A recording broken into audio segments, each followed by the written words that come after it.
dem ba Macky Sall dafa doon janoo ak réew mi bi muy janoo ak réew mi ñëpp doon xaar dëgg-dëgg ñu mu àndaloon ñu bëri doon ko wax ne yaay suñu candidat ñun yow la ñu bëgg nga présenté wu yow la ñu bëgg nga continuer waat mu daal di def discours démb discours bu mag daal di ne man daal dootuma candidat fi mu nekk nii damay toppatoo yëfu réew mi ba le 2 avril 2024 ma jox ko ki nga xam ni moom moo gagné élection yi di ñëw.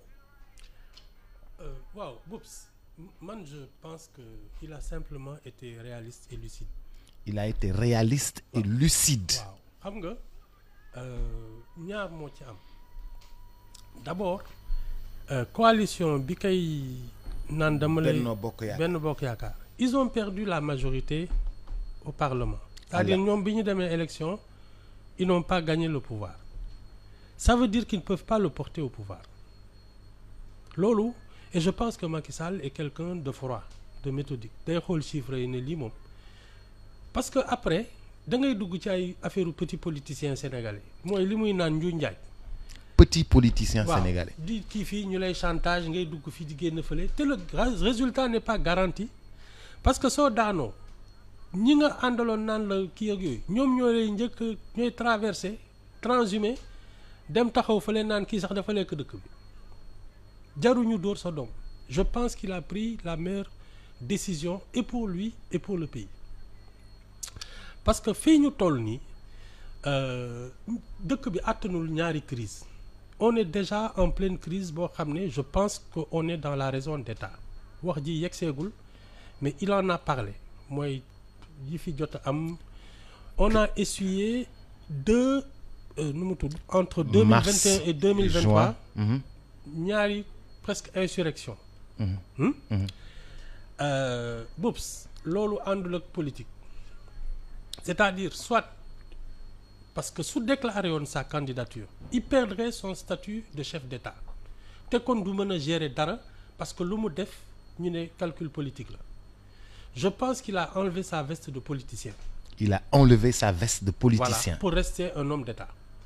Comme on dit, un homme d'État, entre le politicien et l'homme d'État, le politicien, il cherche la prochaine élection. L'homme d'État, il cherche la prochaine génération. C'est-à-dire, fii dëkk bi toll nii, je pense qu'on a touché le fond. Moi, je trouve que au plan de la santé, au plan de l'éducation nationale, de pratiquement beaucoup de choses, c'est un vrai problème. Parce qu'il y a aujourd'hui des Sénégalais qui ne se reconnaissent même plus comme Sénégalais. Et ça, c'est un échec. Des Sénégalais qui ne se reconnaissent plus comme... ñëw leen ñu taal dëkk bi. waaw taal leen dëkk bi taal leen fii taal leen fii. Quand ça fait 10 ans 11 ans de magistère, c'est qu'il y a un échec dans la construction du citoyen. Je pense que loolu àndatul ak politique. Je pense que ces derniers mois-là, il va faire le ménage. Parce que s'il ne fait pas le ménage, ça va se retourner contre lui. Léegi nag, le premier pas, c'est de montrer qu'il est conscient de la situation historique. Mooy li mu def démb. Il a fait preuve de réalisme. Xam nga.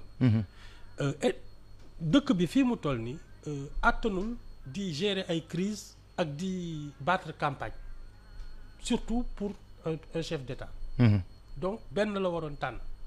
Soit tu es un petit politicien sénégalais, soit tu es un homme d'État. Je pense qu'il a choisi de rester homme d'État et de sortir en laissant cette image de lui. Au plan personnel, je suis sûr que il doit se sentir soulagé parce que Boubs politique bi nga xam ne soo ne je suis candidat ku nekk ñëw di la laaj ay xaalis di la chantage naan kii damay voter contre yow ñii di dugg ñii di génn ngay tëñëx jaru ko fi non jaru ko fi. dañu bëri ay maanaam collectivité tel kii tel sëriñ tel mouvement tel sëriñ yi taxaw mouvement yi taxaw ñi taxaw ñoom ñëpp ñi ñëw nga war leen jox ñoom ñëpp seen traite moo commencé ku nekk nag ak sa soxla que ce soit les enfants que ce soit même dans le comportement même des gouvernants il y a eu un problème Boubs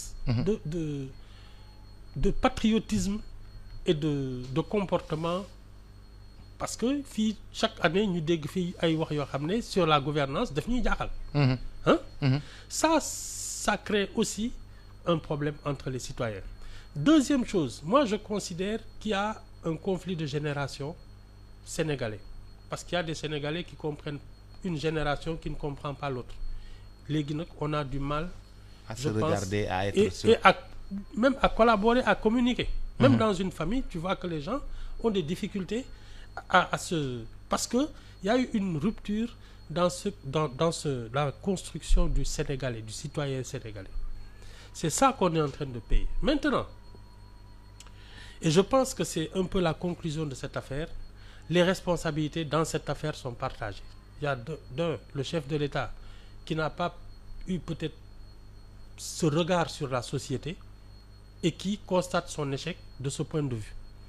Et il y a celui qui a voulu en profiter, Ousmane Sonko, et je pense que dans les jours ou dans les semaines à venir, ñoom ñaar ils vont disparaître en même temps de la scène publique parce qu'ils ont une co-responsabilité dans ce qui s'est passé. Sauf que Macky Sall part presque, quand je dis volontairement, c'est qu'il n'a presque pas le choix. Ousmane Sonko aussi, je pense qu'il n'aura pas le choix. Ñoom ñaar daal. Et je pense que ça va ouvrir une nouvelle perspective sur la scène publique. Maintenant, moi, mon problème, c'est qu'il ne faut pas qu'on tripatouille les textes pour permettre à des gens qui ne doivent plus être impliqués dans la vie publique. Qu'est-ce que tu appelles des gens qui ne doivent plus... article yi ñu bëggal kii parce que tu as un casier judiciaire, tu dois pas y aller. Mais ñu bëgg jël ay article di dugal fii di génne fële. Je pense que, étant donné qu'il sait que le pays ne peut plus se permettre ça, dafa am yoo xam ne on ne doit plus y toucher.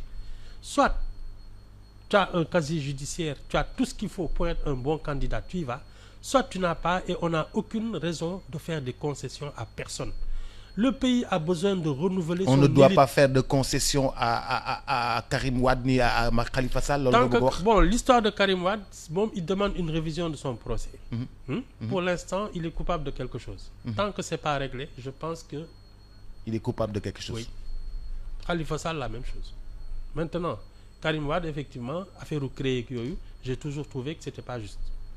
Mais nous sommes dans une république, dans un état de droit. Bon, à mes casiers judiciaires, ce pays-là, la république, c'est le mérite. Tu mérites d'être candidat, tu l'es. Tu ne le mérites pas, il n'y a pas de raison. Du dara. Tu ne mérites pas, tu ne mérites pas. Il y a une élection, entre-temps, il est prouvé qu'il n'a rien fait. Mais moi, je trouve inadmissible qu'on tripatouille les textes pour des aménagements entre politiciens. Comme moi, je sais que réew attanul lolu. Lolo tax muy dem yonam. Réew mi attanul fu mu nek ni di bolé ay yenn ki. On a frôlé le pire, on a touché le fond. On a élu des gens à l'Assemblée qui ne méritaient même pas d'être chef de quartier. Mais attends, il faut nettoyer tout ça. Té moko fi def. Mais lolu ken mënu ko nettoyer pour l'instant. Ñoy ñi yéeg ci table yi ñi xéxo Assemblée nationale ñi di yéeg ci table yi. Sa dernière mission. Mais mënatu ci dara. Ah si. Non, ces gens-là sont élus pour 5 ans. Oui. Il n'est plus politicien. Il est homme d'État. Mën na ko raxas au Karcher sax. Wane ne restaurer la dignité de la République et l'autorité de l'État. Ça ne se marchande pas. Neexalaate bi aujourd'hui comme dindi na casquette politicien bi soxlootul muy neexal kenn. Il fait son devoir et il s'en va. Amul neexal kenn pourquoi? Ah mais Assemblée nationale mënatu ca dara foofu ñooñu dañ leen élire comme moom ni ñu ko élire pour 5 ans. Non, ñii seen affaire la. Moi je dis qu'il faut faire en sorte que pour les prochaines élections, qu'il n'y ait pas d'intrus, qu'il n'y ait pas de gens yoo xam ne ils sont passés par la fenêtre wala yooyu. Ça parce que gis nga kii toog. Les gens mal fagotés à l'Assemblée nationale yi ngay wax. Gis nga su kii toog. Xëy na li muy njëkk a def mooy dissoudre assemblée bi. Dissoudre assemblée nationale. Nek président ñëw rek dissoudre assemblée nationale. En tout cas, il aura eu sur des 2 ans yi jàll na. Waaw. Délai bi, y a un délai. Si il considère que ça ne va pas, mën na ko dissoudre organe ba pare nag entre-temps, c'est là que Macky Sall doit pouvoir travailler. Gis nga la remise à jour des partis politiques là, c'est maintenant. Mise à jour parti politique. Ah oui. Mais parti yi nga xam ne man ak sama jabar ak sama doom rek la ba pare nekk ay maître chanteur. Jox leen 3 mois wala 6 mois yoo xam pour ñu régulariser wu. Sinon tu disparais. Da ngay raxas fii ba mu set dem sa yoon. Non, il ne fait que commencer. Mu ngi doog a commencé nag nekk homme d'État quoi parce que jusqu'à présent c'était un politicien. un homme politique. Voilà. Ça n'a rien à voir. Non. Toujours dans le fond mu ne nous pouvons être des adversaires mais jamais des ennemis. Justement, je t'ai dit que dans cette affaire d'insurrection, il y avait, c'est ça qui a créé un peu la confusion. Il y avait ceux qui étaient là parce que c'était des adversaires politiques et il y a ceux qui étaient là parce que c'était des ennemis de la République. C'est ça la confusion. Voilà. Mais moi tax ma ne la l'affaire Ousmane Sonko est passée de simple affaire politique, même fait divers, la commencé, est devenue une affaire d'État. Xam nga raison d'État. Une raison d'État. Moom moo tax sax ba Macky Sall n'a plus de marge de manœuvre. Quand on est dans la raison d'État, les histoires politiques là, tu mets ça de côté. Sinon, il aurait pu se permettre le luxe, effectivement, de rempiler. Parce que nee na, je peux faire 2 mandats de 5 ans. maa ngi ciy ñëw. Mais xaju fi parce que le pays est dans une situation telle que nous en sommes dans. Il y a une raison d'État qui est là. Voilà.